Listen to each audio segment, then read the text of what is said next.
Aqui a gente está ouvindo um professor do Estado.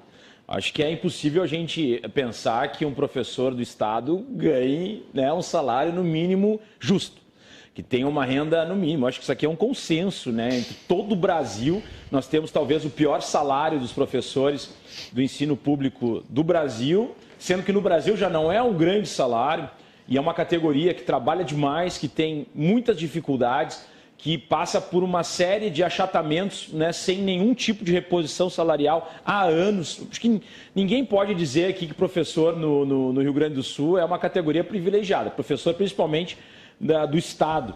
Então, isso foi uma das discordâncias que nós tivemos muito claras em relação ao projeto, que justamente era esse ponto, né? Os professores já têm um salário achatado, já não tem reposição da inflação há anos, né? O governo Eduardo Leite não tem feito essa política e agora, né, não foi feita também com o governo Sartori anteriormente, e agora tem essa situação de retirar esse benefício, eu não digo nem benefício, esse direito que tinha essa categoria e que vai onerar mais uma vez, um pouco mais ainda, essa categoria que hoje já não ninguém, né, é muito difícil assim a pessoa se motivar a ser professor do Estado, porque já sabe que a situação é dramática, que é uma situação muito complexa, só que é ali que a gente tem as mudanças da nossa sociedade, através da educação, principalmente do ensino público. Agora que a gente tem uma crise econômica, muitos jovens estão saindo das escolas particulares, voltando para o ensino público, e os professores estão passando por essa dificuldade, né, a gente não sabe, até pouco tempo atrás, recebendo salário parcelado, atrasado, e agora não tem nem a meia passagem, né? Isso é um símbolo.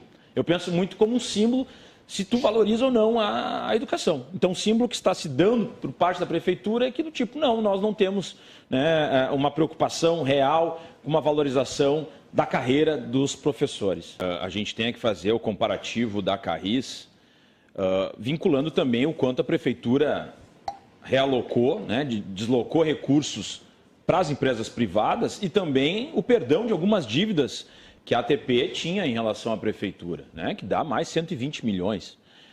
E me chama a atenção que, até um determinado período, a Carris era um modelo padrão do transporte público da nossa capital, se a gente for lembrar. Ela era a referência, digamos, todas as outras empresas privadas deveriam seguir aquilo que a Carris determinava como um padrão de qualidade, um padrão de horário, um padrão de procedimento.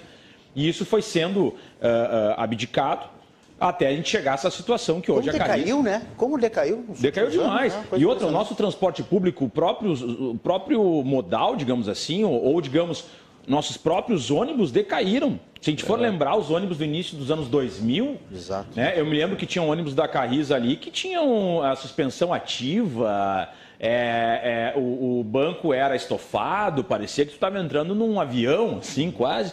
E aquilo era um padrão que se esperava que, bom, Porto Alegre é um modelo nacional de transporte público, ganhava prêmios e a Carris era considerada a melhor empresa de transporte público do país, mesmo sendo uma das poucas que ainda existia já naquele período ainda públicas, e isso foi se perdendo, isso foi sendo abdicado talvez. Pequeno parênteses, eu tive a oportunidade de participar de um projeto jornalístico, né, de notícias online dentro dos ônibus da Carris. Tinham televisões? Que era, se eu não me engano, a TV Minuto, né? Ou o Canal Você, agora eu não me lembro exatamente qual é a marca, porque é de São Paulo, e tinha notícias online todo o tempo, e isto começou e foi implantado dentro dos ônibus da Carris. Tinha nos ônibus da Carris, isso passava até pelas lotações depois, aquilo foi se expandindo, mas a partir da Carris. O ar-condicionado também começou com a Carris. Exato. Eu fiquei em dúvida se o ar-condicionado começou na Carris ou se começou com os privados. Começou com a Carris. Com as linhas privadas. Exato. Começou com a Carris. Então, quer dizer, nós perdemos isso muito rápido.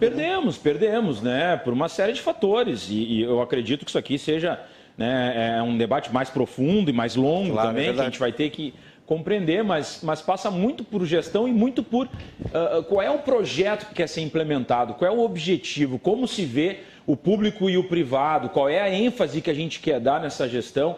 Mas é bom que se diga, a Carris, ela acabou herdando durante esse período as linhas deficitárias das empresas privadas, e isso causa prejuízo. As empresas privadas disseram, nós não vamos chegar até determinado bairro, determinada rua, porque isso é uma linha que não nos interessa. A Carris ia lá, abraçava aquela linha, ia ter o déficit, ia assumir prejuízo, mas o transporte continuava sendo prestado para aquela população, principalmente população periférica, população de baixa renda, que se não fosse pela Carris não chegaria em casa, não poderia nem ir para o trabalho. são essas questões que a gente tem que entender que quando a gente abdica de uma empresa pública, uma empresa que presta esse tipo de serviço, nós teremos um prejuízo. E um prejuízo será principalmente para a população mais pobre, que, por exemplo, quando tiver com todas as linhas na mão das empresas privadas, essas que não derem lucro, não sei como é que a gente vai solucionar, porque não vai ter mais uma empresa pública, o governo municipal não vai mais poder fazer direcionamentos ou adaptações naquelas linhas, e elas deixarão de existir.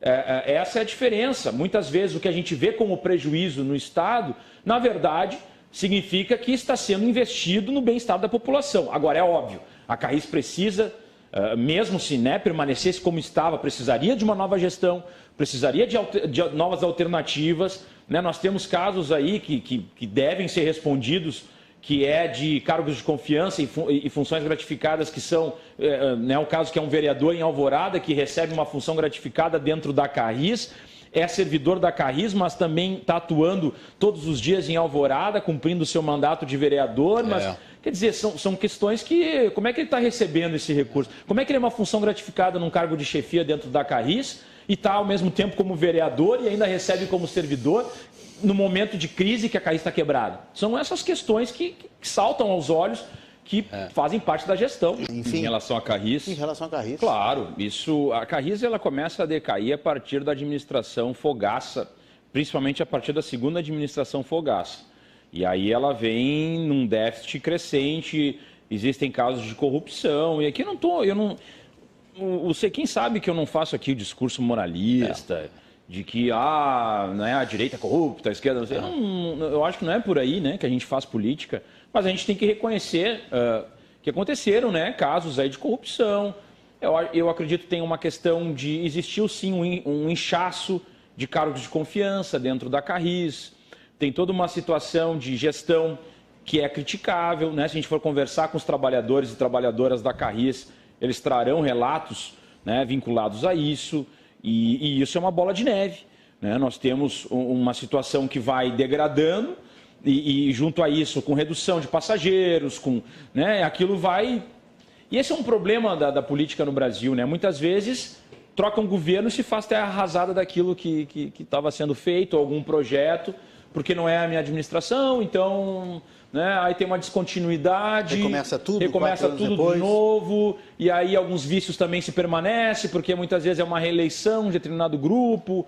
Então isso é uma coisa que a gente tem que ter uma percepção muito afinada, porque isso acontece em todos os lados, Quando começa a perpetuar... É um problema crítico da política brasileira. Exato, quando começa, vereador? Entre aspas... A falta de continuidade. Não, e o que eu digo assim, e muitas vezes assim, tem essa situação de terra arrasada com o que é de outra administração, mas ao mesmo tempo também tem como um vício de continuidade de um determinado grupo que começa a ganhar eleições e ficar muito tempo no poder. Porque ele começa a se achar empoderado, que pode tudo, porque afinal de contas ele ganha sempre eleição, ele tem a maioria sempre... Isso acontece em todos os governos. Como aconteceu com o seu partido. Também, exato. Não, mas exato. Essas questões acontecem e a gente tem que ter uma percepção como políticos que isso tem que ter um cuidado. E me parece que na Carris existiu... Estou exemplificando apenas, vereador. Não é nada negativo, porque acontece dos dois lados. Não, mas é o que eu falo. Isso faz parte do jogo de poder, Não é porque a pessoa, por exemplo, tem uma lógica progressista ou de esquerda que ela é incorruptível ou que ela não vá... Acontece Então a gente tem que ter um cuidado, a gente tem que ter uma percepção de que esses jogos de poder, muitas vezes, se nós não cuidarmos e começa a ficar muito tempo no poder, isso começa a gerar uma série de vícios que vão refletindo como refletiram na Carris. E tem uma sequência de governos, um grupo ali aparentemente se apropriou ali, ficou naquela situação e foi déficit vindo e foi criando uma bola de neve, aquilo não foi resolvido, políticas erráticas na companhia, que hoje resultaram nessa dívida enorme e nessa decisão que, no nosso entender, é equivocada, ela não vai surtir o efeito necessário. Nós acreditamos que a Carris ela seria parte da solução desse problema, que a partir dela a gente poderia ter uma moeda de troca e uma argumentação mais forte, mais contundente em relação às empresas públicas. A Carris ela tem trabalhadores e trabalhadoras de fibra que dedicaram muito de toda a sua vida para a construção dessa companhia, que inclusive durante a pandemia não pararam. Nós temos vários casos aí de trabalhadores que faleceram durante a pandemia com Covid. Então, sabe, é uma situação muito triste nós vermos essas soluções, e depois se a gente entrar em relação aos cobradores, e que no nosso entender, como bem falou o telespectador, em relação provavelmente daqui a um ano estaremos fazendo esse mesmo debate e a passagem não vai ter baixado. Porque vai ter outra situação que, enfim, aumentou o diesel, aumentou o óleo e aí tem que aumentar novamente, e aí a gente fica sempre empurrando, né, essa situação e não dá uma resposta realmente efetiva e que diga, não, a partir de amanhã é menos R$2, né? Temos uma série de políticas até tal prazo e a partir daquele prazo, de fato, teremos uma resolução. Ninguém pode dizer isso. Então, me parece que nós não estamos atacando, né, a raiz. Não estou dizendo que é uma solução simples aqui, não estou dizendo né, qualquer outra administração faria isso com a mão nas costas. Não é isso. Mas temos divergências e acreditamos que teríamos outra maneira de solucionar essa situação do transporte público.